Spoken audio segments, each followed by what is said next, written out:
Hey, I'm Rick Steves, travel writer and host of Public TV's Rick Steves Europe. I wanted to speak to you today about an issue that's both important and personal to me, legalizing marijuana.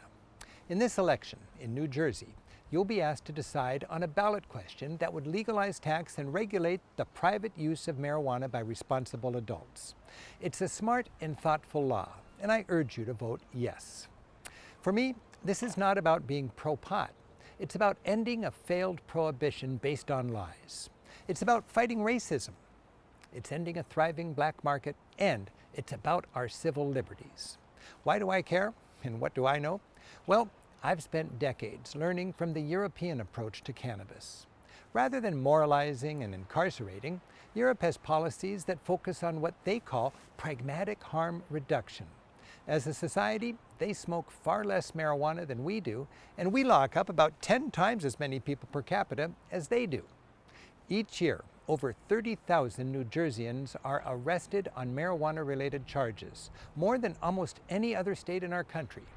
These are not rich white guys. They're mostly poor people and people of color. And these tens of thousands of New Jerseyans must forever face the discrimination and lost opportunities that come with a lifelong criminal record. The current outdated marijuana laws are a tragic, costly, and counterproductive prohibition for the Garden State. I helped legalize marijuana in my state, that's Washington, back in 2012. And now, nearly a decade later, we're glad we did. The numbers are in. Consumption overall is roughly the same. Teen use has not gone up. There's been no impact on road safety. We're no longer arresting thousands of people a year, and our civil liberties are respected. That once thriving black market, which enriched and empowered gangs and organized crime in my state, has been replaced by a highly regulated and highly taxed legal market, which employs a lot of good people. And from this legal market, our state is enjoying about $400 million of tax revenue each year. Imagine that revenue and those new jobs in New Jersey. My governor, who didn't originally support our initiative, now sees the wisdom of taking the crime out of the marijuana equation, and he's thankful that we've thoughtfully legalized marijuana.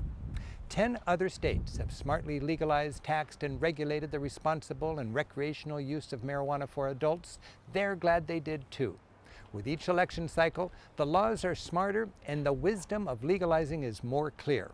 And now, it's your state's turn. Every vote matters. Be sure you're properly registered and understand your voting options, whether by mail or in person. And vote yes to bring this tragic, costly, and counterproductive prohibition to an end in New Jersey this November. Thank you.